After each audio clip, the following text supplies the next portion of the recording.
హాస్టల్కు కట్టాల్సి ఉంటుంది అన్నారు. ఆశ్చర్యపోయాం. సామాన్యుడినైన నేను ఒక సంవత్సరానికి 1,20,000 రూపాయలు కట్టడం అంటే ఇట్స్ ఇంపాసిబుల్ అని నేను ఆలోచన చేసి, అయినా మా అమ్మ ఏడుస్తుంది, ఎందుకంటే 1 ఇయర్ వేస్ట్ అయిపోతుంది. నాకున్న భారం, నాకున్న అలవాటు ఏంటంటే నేను ప్రతిరోజు ఒక 3 గంటల నుండి తగ్గకుండా ప్రార్థన చేస్తూ ఉంటాను. ఇప్పుడే కాదు, 35 సంవత్సరాల పై నుంచే ప్రతిరోజు అలా ప్రార్థన చేయటం నాకు ఇష్టం. అది చేసిన తర్వాతే బ్రష్ చేస్తాను. సరే, నేను నాకున్న ధైర్యం ఏంటంటే పర్వాలా, దేవుడు ఒక ఆశ్చర్యం చేస్తాడు, ఇంటికి వస్తాను, దేవుడు ఏదైనా ఒక ఆశ్చర్యం చేస్తాడు, ఏం పర్వాలేదని అనుకుంటున్నాం. కానీ వారు మరి గృహంలో ఈ ఇయర్ వేస్ట్ అయింది, మీ డాడీ ఎటు, నీకు డబ్బులు కట్టడు, సీట్ రాదు, ఈ సంవత్సరం పోయినట్టే అనుకున్నాను.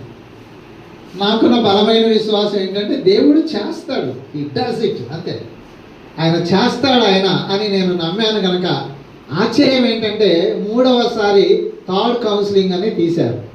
తీసినప్పుడు మా అమ్మాయి ఏమి కోరుకుందో, ఎక్కడ కోరుకుందంటే మన గుంటూరు జిల్లా విజ్ఞాన యూనివర్సిటీలో కోరుకుంది, లేకపోతే దాంట్లో ఉన్న లారా కాలేజీలో కోరుకుంది.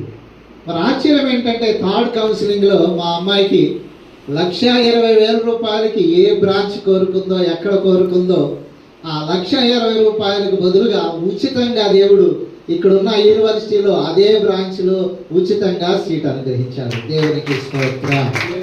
అంటే నన్ను సంవత్సరానికి 1,20,000 రూపాయలు కట్టకుండా, ఇంకా హాస్టల్కి తదితరమైన వాటికి కట్టకుండా దేవుడు నన్ను ఉచితంగానే నా కుమార్తెకు సీట్ ఇచ్చి కాపాడాడు. దేవునికి మహిమ.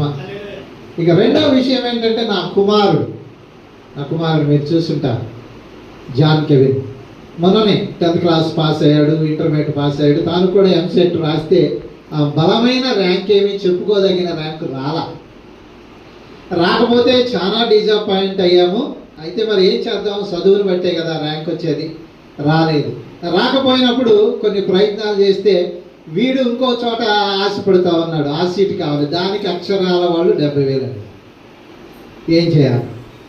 1 ఇయర్ కాదండి, 4 సంవత్సరాలు కట్టాలి ఒకసారి ఒప్పందం అయితే. సరే, దానికి కూడా ప్రార్థన చేస్తున్నా. నాకున్న బలమైన నమ్మకం ఏంటంటే మొదట ఆశ్చర్యం చేసిన దేవుడు రెండోసారి ఎందుకు చేయడు? చేస్తాడు ఖచ్చితంగా. కుమార్తె విషయంలో గొప్ప కార్యం చేసిన దేవుడు కుమారుడి విషయంలో ఎందుకు చేయడని దానికోసం కూడా ప్రార్థన చేస్తున్నా, కుమారుడిని ధైర్యపరుస్తున్నా. వాడు కూడా అంటున్నాడు, ఈ సంవత్సరం కూడా పోద్ది, డాడీ డబ్బులు కట్టడేమో, అట్లా ఇట్లా అనుకుంటున్నాడు. ఎక్కడో దూర ప్రాంతంలో సీట్ వచ్చింది, అక్కడికి వెళ్ళాలంటే అంత దూరం నేను వెళ్ళలేని కొంచెం అలిగినట్టుగా ఉన్నాడు.